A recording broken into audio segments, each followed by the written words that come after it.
Self inductance. मान लो एक loop है, इसमें करंट आई फ्लो कर रहा है।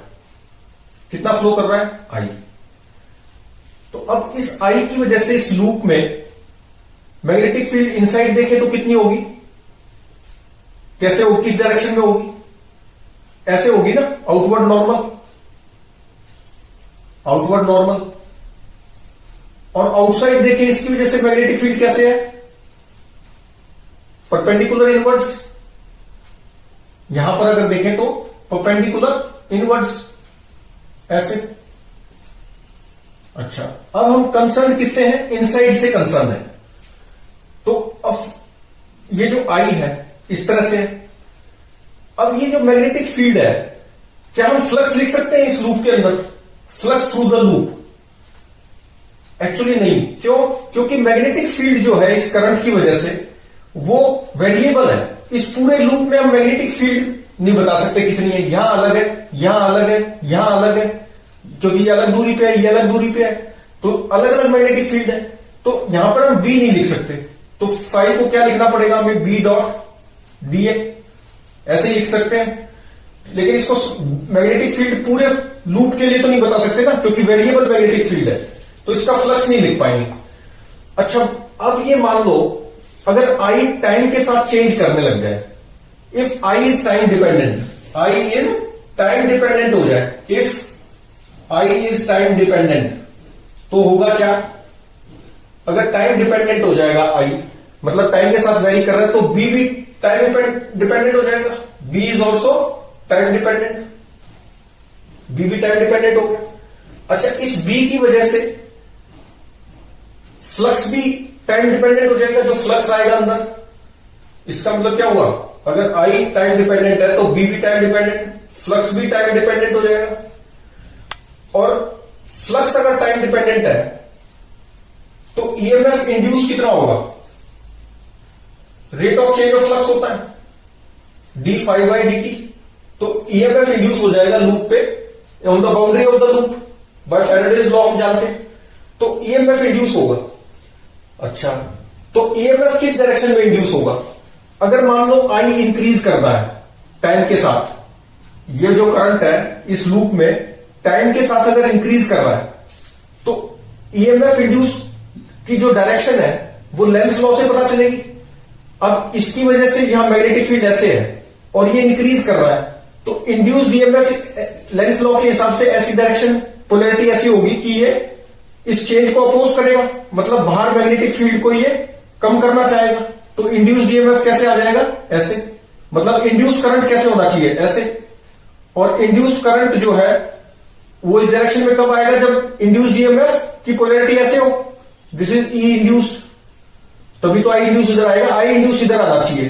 क्यों? क्योंकि आई क्रॉस आर जब करेंगे तो वो अंदर की तरफ देगा मैग्नेटिक फील्ड। इस आई इंड्यूस की वजह से कैसे है? अंदर की तरफ देके तो अपोज करेगा इसको, तो ऐसे बनेगा। अच्छा, अगर मान लो करंट इंक्रीज की जगह डिक्रीज कर जाता है, तो फिर कैसे होगा इंड्यूस्ड ईएमएफ? तो फिर ये इस मैग्नेटिक फील्ड को सपोर्ट करेगा, क्योंकि इस चेंज को ये होना नहीं चाहता। अपोज करने के लिए क्या करेगा? ये सपोर्ट करेगा। तो फिर ये कैसे हो जाएगी इंड्यूस करंट? ऐसे आएगा। ऐसे कब आ सकता है? जब बैटरी इस तरह से लगे, ई इंड्यूस ऐसे हो जाएगा।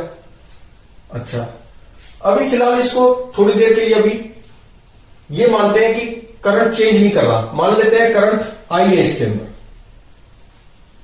अच्छा, इस प्रॉपर्टी को क्या बोलते हैं? इंडक्टेंस। ये जो मटेरियल है, ये जो लूप है जिस भी मटेरियल का है, दिस इज, ये प्रॉपर्टी कौन सी है कि भाई ये अगर करंट चेंज करेगा तो अलग से इंड्यूस हो जाएगी। तो ये this property is called inductance, self inductance, क्योंकि खुद ही में करंट चेंज हुआ ना, इसलिए सेल्फ इंडक्टेंस प्रॉपर्टी होती है। अच्छा, अब मान लेते हैं करंट आई है, करंट आई फ्लो कर रहा है इसमें, तो हम मैग्नेटिक फील्ड तो नहीं लिख सकते इसके अंदर, लेकिन कुछ कुछ बातें कर सकते हैं। कैसे? अगर आई, ये जो फ्लक्स है, जो flux through the loop, this is directly proportional to magnetic field and directly proportional to area of this loop. अगर एरिया ज्यादा होगा तो फ्लक्स भी ज्यादा होगा। मैग्नेटिक फील्ड ज्यादा होगी तो फ्लक्स भी ज्यादा होगा। क्यों? क्योंकि फाई थ्रू लूप क्या होगा? फाई थ्रू लूप हम जानते हैं कितना होता है, बी डॉट डी ए। तो directly proportional to area and magnetic field, ये तो बोल सकते हैं। अच्छा, अब जो मैग्नेटिक फील्ड है ये डायरेक्टली अब इसको ये डायरेक्टली प्रोपोर्शनल किसके होती है? करंट के। This is directly proportional to current. Actually NI, अगर मान लो 4 टर्न है इसके या 3 टर्न है, 2 टर्न है, तो उसमें भी तो डिपेंड करेगा ना। तो magnetic field is directly proportional to NI. अच्छा, ये लिख सकते हैं। तो फ्लक्स थ्रू लूप हम क्या लिख सकते हैं? Is directly proportional to B into A. तो इसके लिए क्या लिख दिया मैंने? N, B proportion N I है तो बी की जगह तो एन आई लिख दिया, और into A directly proportional to, ये आ गया फ्लक्स थ्रू दी लूप। अच्छा, ये 1 लूप हुआ ना। अगर एन लूप्स की बात करो तो फ्लक्स थ्रू एन लूप्स कितना हो जाएगा? That is directly proportional to N into N I है, ये आ जाएगा। अच्छा, तो यहां से मैं क्या बोल सकता हूं? Flux through N loops is equal to N square, N square हो गया ना, के प्रोपोर्शनलिटी कांस्टेंट के आ गया, के एन स्क्वायर ए आई। तो ये क्या बन गया? इसको मैं बोल सकता हूं एल आई। एल को बोलते हैं सेल्फ इंडक्टेंस। एल की वैल्यू क्या होगी? यहां पे एल की वैल्यू क्या होगी? के एन स्क्वायर ए, ये वैल्यू होगी, and this is called self inductance. तो फ्लक्स थ्रू एन लूप्स क्या हो जाता है? L I. This quantity is called self inductance. L is self inductance. इसकी यूनिट क्या होती है? एल सेल्फ इंडक्टेंस, इसकी यूनिट क्या होती है? हेनरी। फ्लक्स की क्या होती है यूनिट? वेबर। और मैग्नेटिक फील्ड की क्या होती है? टेस्ला। ये यूनिट्स होती है इसकी। तो फ्लक्स क्या हो गया? L I. Magnetic flux through N loops कितना हो गया? L I. अब इस फॉर्मूले को याद रखेंगे। अब ये एल जो है मेटेरियल डिपेंडेंट क्वांटिटी है, डायमेंशन डिपेंडेंट। क्यों? क्योंकि के पे भी डिपेंड कर रही है और डायमेंशन पे डिपेंड कर रही है। तो डायमेंशन पे डायमेंशन डिपेंडेंट क्वांटिटी हुई ना self inductance. It's a property of the material. ठीक, जब ये आई इंक्रीज या डिक्रीज होगा तो एल अपना रोल प्ले करता है। ठीक है। अच्छा, अब इंडक्टेंस निकालते हैं। ठीक है, जैसे मान लो सोलिनॉइड दे रखा है, ये सोलिनॉइड है। अब ये ऐसे गया करंट, फिर ये ऐसे आ गया, फिर ऐसे आ गया, फिर ऐसे आ गया, फिर ऐसे आ गया।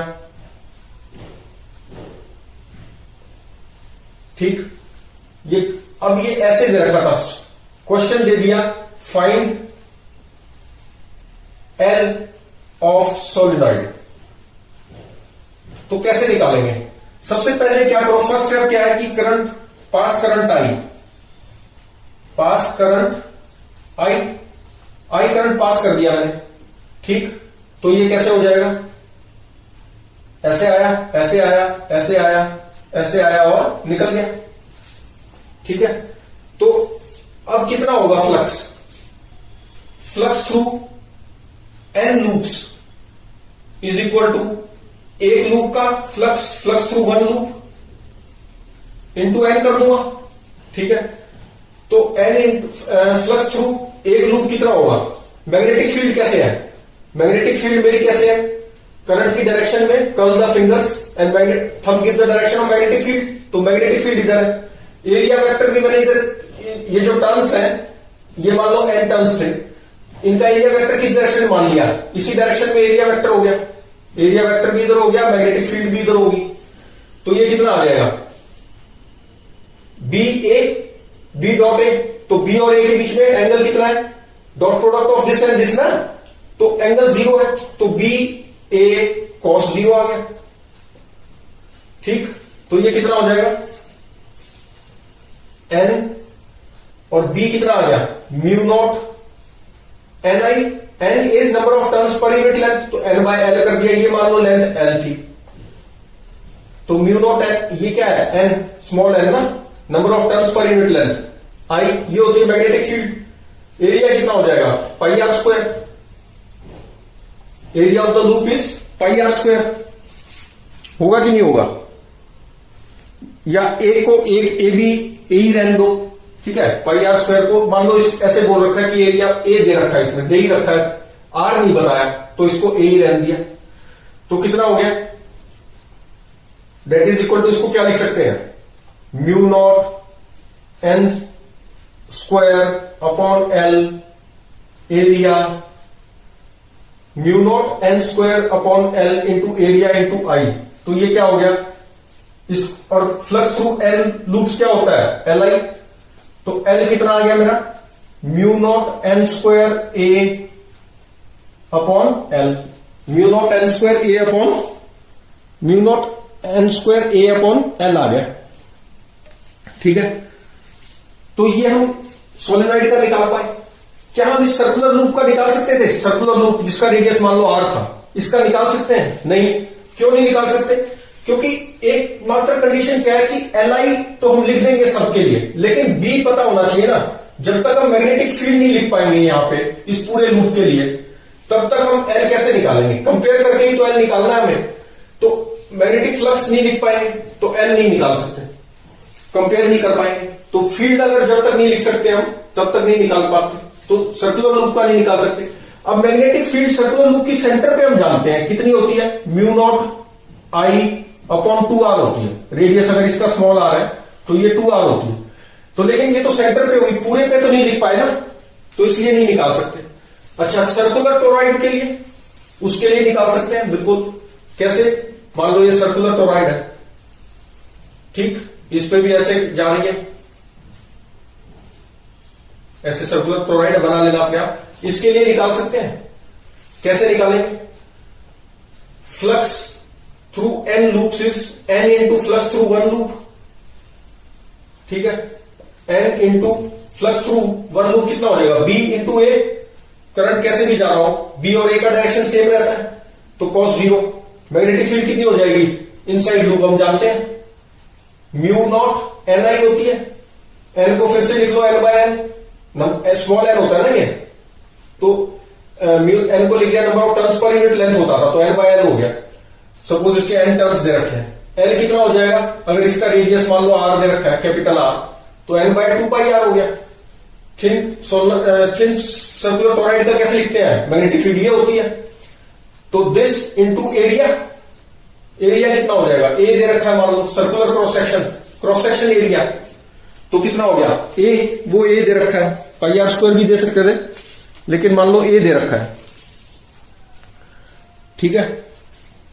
तो इसको अब कंपेयर कर लो एल आई से, तो यहां से एल कितना आ गया?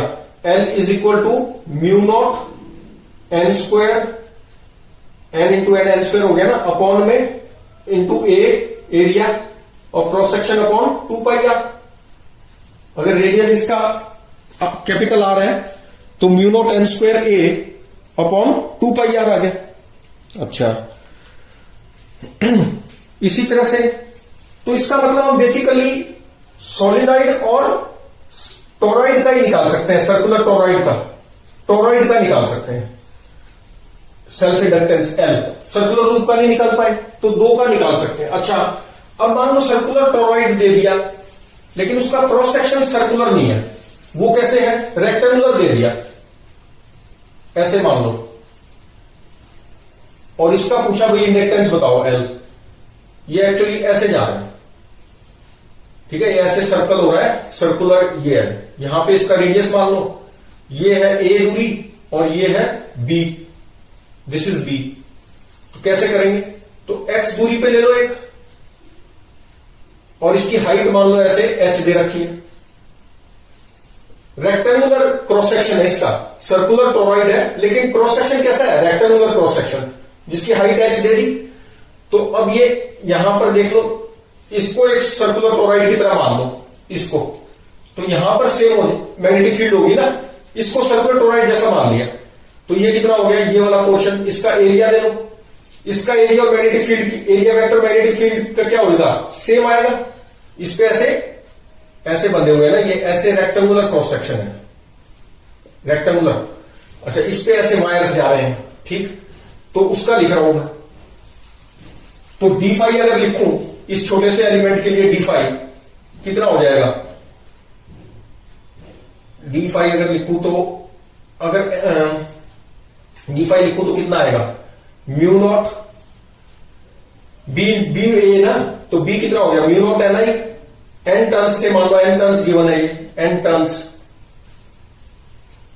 तो mu naught N upon 2 pi x, this is small N, और आई जो सर्कुलर टोराइड का होता है वो लगा सकते हैं ना इस पे, यहां पे तो सेम कांस्टेंट मैग्नेटिक फील्ड मान सकते हैं इतनी सी विड्थ के लिए, तो म्यू नॉट एन आई ये तो हो गया बी, एरिया कितना हो जाएगा एच, और ये कितनी दूरी है डीएक्स, तो एच डीएक्स हो गया एरिया इसका स्मॉल, ये छोटा सा एरिया, दोनों के बीच का एंगल कितना हो गया cos 0 1, अच्छा ये फ्लक्स हो गया, अब फ्लक्स थ्रू दिस लूप कितना आएगा, इंटीग्रेट कर दो, यहां से x varies from a to b, तो ये कितना आ गया mu naught n upon 2 pi, ये तो कांस्टेंट टर्म बाहर आ गई आई एच, और ये dx बाय एक्स का कितना हो गया ln x, तो ln b बाय a, ये आ गया फ्लक्स थ्रू वन लूप, तो n लूप्स में कितना हो जाएगा flux, into multiplied by n, और इसको कंपेयर, इसको किसके इक्वल है, magnetic flux through n loop, magnetic flux n loops में इसको क्या लिख सकते हैं Li, तो यहां से क्या हो गया L निकाल सकते हैं, L कितना आ गया n square mu not I H upon में 2 पाई, देखिए कोई कैलकुलेशन मिस्टेक ना हो, तो n कितना आ जाएगा mu naught n square H upon 2 pi ln b by A, और ln b बाई ए भी आएगा, यहां से क्या है आई को छोड़ के सारा कितना क्या बन गया n बन गया, तो ये और करेंगे नेक्स्ट वीडियो।